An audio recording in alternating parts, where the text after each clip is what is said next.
ഇന്ന് നമുക്ക് നമ്മളെ കുട്ടികൾക്ക് ഒരുപാട് ഇഷ്ടമുള്ള ഡോണറ്റ് നമ്മുടെ വീട്ടിൽ തന്നെ നല്ല പെർഫെക്റ്റ് ആയിട്ട് ഓവനൊന്നും ഇല്ലാതെ എങ്ങനെയാണ് തയ്യാറാക്കുന്നത് നോക്കാം. നമുക്ക് ആദ്യം ഒരു അര കപ്പ് പാല് ഒരു ബൗളിലേക്ക് ഒഴിച്ചു കൊടുക്കുക. തണുപ്പില്ലാത്ത പാല് വേണം എടുക്കാൻ വേണ്ടിയിട്ട്. ഇതിലേക്ക് നമുക്ക് ചേർക്കേണ്ടത് മുട്ടയാണ്. ഒരു മുട്ട പൊട്ടിച്ചൊഴിക്കുക. മുട്ടയും ഒട്ടും തന്നെ തണുപ്പുണ്ടാകാൻ പാടില്ല. ഇനി നമ്മൾ ഇതിലേക്ക് ചേർക്കുന്നത് ഈസ്റ്റ് ആണ്. ഒരു ടീസ്പൂൺ ഈസ്റ്റ് കൂടി ചേർത്ത് കൊടുക്കാം. ഇനി ഒരു ടേബിൾ സ്പൂൺ പഞ്ചസാര കൂടി ചേർത്ത് ഇത് നന്നായിട്ടൊന്ന് മിക്സ് ചെയ്തെടുക്കാം.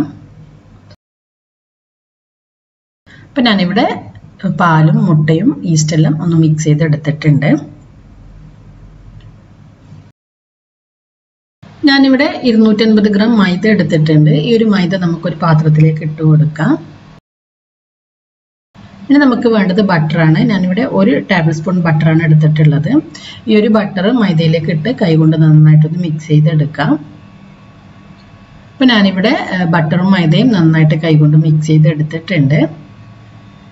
ഇനി നമുക്കിതിലേക്ക് ആവശ്യത്തിന് ഉപ്പ് കൂടി ചേർത്ത് കൊടുക്കാം. ഇനി നമ്മൾ നേരത്തെ തയ്യാറാക്കി വെച്ച മുട്ടയും പാലിൻ്റെ എല്ലാം ഒരു മിക്സ് ഇതിലേക്ക് ഒഴിച്ചു കൊടുക്കാം. ഒന്നിച്ചൊഴിക്കരുത്, കുറച്ച് കുറച്ച് ഒഴിച്ചിട്ട് ഒന്ന് നന്നായിട്ട് കുഴച്ചെടുക്കാം. ആദ്യം മാവ് കുഴക്കുന്ന സമയത്ത് കയ്യിൽ നന്നായിട്ട് ഒട്ടിപ്പിടിക്കും.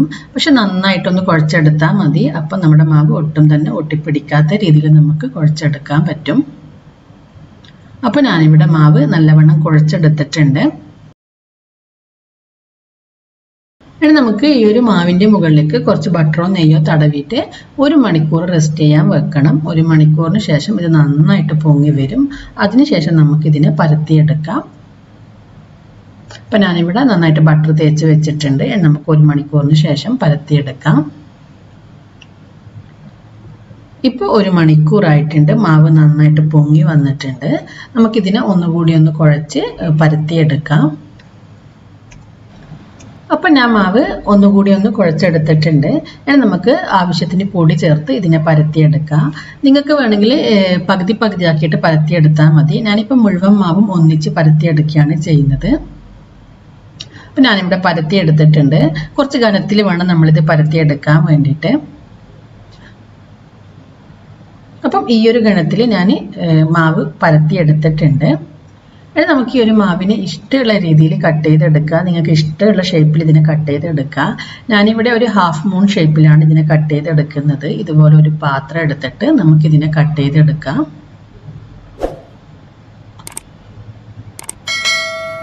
അപ്പം ഞാൻ മുഴുവനും ഇതുപോലെ കട്ട് ചെയ്തെടുത്തിട്ടുണ്ട്.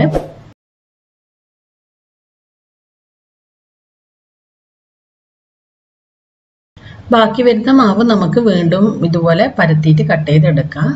ഇനി നമുക്കിതിനെ ഫ്രൈ ചെയ്തെടുക്കാം. ആദ്യം ഒരു പാൻ വെച്ച് പാനിന് ചൂടായി വരുന്ന സമയത്ത് നമുക്കിതിലേക്ക് ഓയിൽ ഒഴിച്ചു കൊടുക്കാം. ഫ്രൈ ചെയ്യാൻ ആവശ്യമായിട്ടുള്ള ഓയിൽ ഒഴിച്ചു കൊടുക്കാം. ഇപ്പം എണ്ണ നന്നായി ചൂടായി വന്നിട്ടുണ്ട്. ഇത് എണ്ണയിലേക്ക് ഇടുമ്പോൾ തന്നെ പെട്ടെന്ന് കളർ മാറി പൊങ്ങി വരും.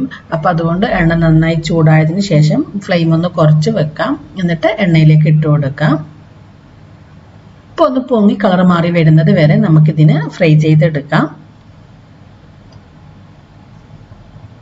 ഇപ്പം നന്നായിട്ട് പൊങ്ങി കളറെല്ലാം മാറി വന്നിട്ടുണ്ട്. ഇനി നമുക്കിതിനെ പാനിൽ നിന്ന് മാറ്റാം. അപ്പം ഇതുപോലെ നമുക്ക് മുഴുവനും ഫ്രൈ ചെയ്തെടുക്കാം. അപ്പം ഞാനിവിടെ മുഴുവനും ഇതുപോലെ ഫ്രൈ ചെയ്തെടുത്തിട്ടുണ്ട്. നമുക്കിത് ഇങ്ങനെ തന്നെ കഴിക്കാൻ നല്ല ടേസ്റ്റാണ്. പക്ഷെ കുട്ടികൾക്ക് കുറച്ച് മധുരത്തിന് വേണ്ടിയിട്ട് നമുക്കിതിലേക്ക് പഞ്ചസാര പൊടിച്ച് ചേർക്കാം. അപ്പം ഞാനിവിടെ കുറച്ച് പഞ്ചസാര പൊടിച്ചെടുത്തിട്ടുണ്ട്. ഈ ഒരു പഞ്ചസാരയിൽ നമുക്ക് ഇതൊന്ന് റോൾ ചെയ്തെടുക്കാം.